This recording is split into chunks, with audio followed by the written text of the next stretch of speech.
मुझे लगता है कि जिस तरह बहन जी की सोच है, जो उनको समझ में आता है और जिस तरह वह भारतीय जनता पार्टी के अधीन होकर सीबीआई और ईडी के डर से जो उन्हें समर्थन में भाजपा के बोलना चाहिए, वो अपनी दायित्वों का निर्वहन कर रही है। आदरणीय प्रियंका गांधी जी ने बड़े स्पष्ट रूप से कहा और ये बात उनको लगी, आज देश को, प्रत्येक व्यक्ति को उन जो 20 जवानों ने बलिदान दिया इस देश के लिए, उस बलिदान को व्यर्थ लगातार ले जाने का प्रयास ये सरकार कर रही है।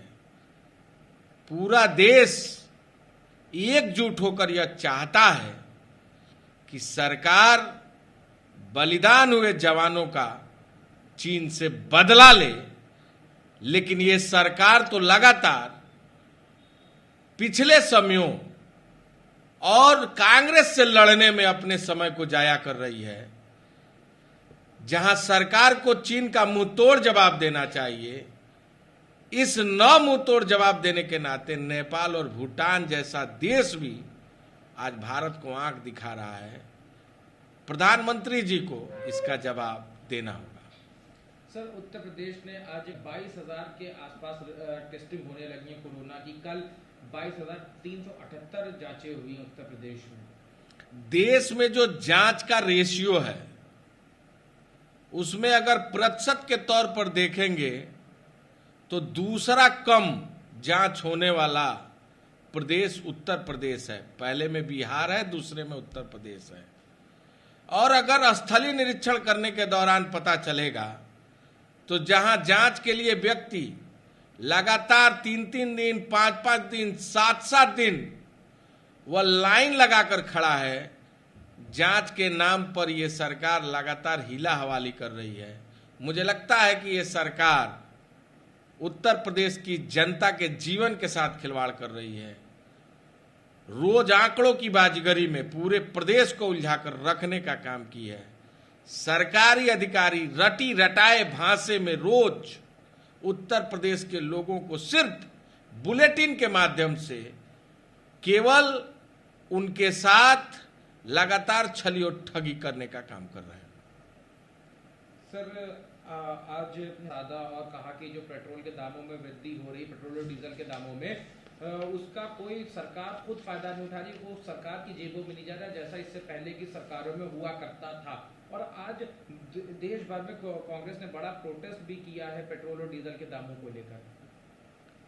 जहां एक तरफ पूरा देश महामारी की मार झेल रहा है, वहीं दूसरे तरफ सरकार लगातार उत्पादक शुल्क बढ़ाकर डीजल पर 31 रुपया 83 पैसे और पेट्रोल पर 32 रुपया 98 पैसे बढ़ाकर लोगों के जेबों में डाका डालने का काम कर रही है। आज कांग्रेस पार्टी ने पूरे देश भर में जन आंदोलन कर, साइकिल चलाकर, बैलगाड़ी खींचकर और तरह तरह के प्रदर्शन करके लगातार इस सरकार को कुंभकर्णी नींद से जगाने का प्रयास किया।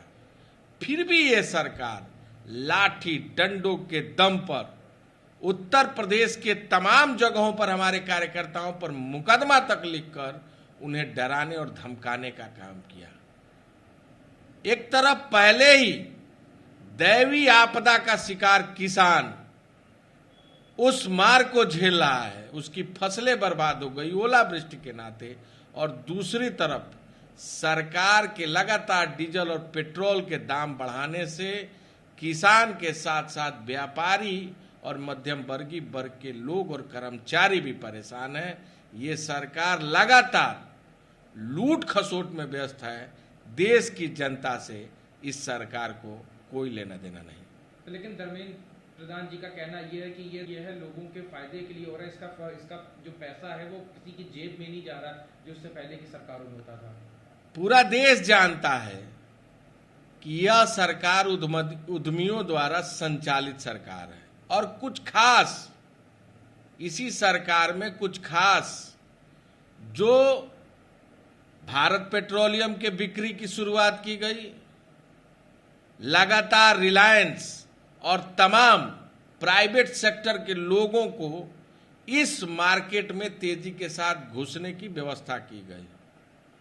जिस तरह रोज 22 दिन लगातार डीजल और पेट्रोल का दाम बढ़ा है, पूरा देश जानता है कि कुछ खास लोगों को फायदा पहुंचाने के लिए लगातार यह सरकार इस तरह के रेट को बढ़ाकर लोगों के जीवन भविष्य और उनके जेबों पर डाका डालने का काम कर रही है।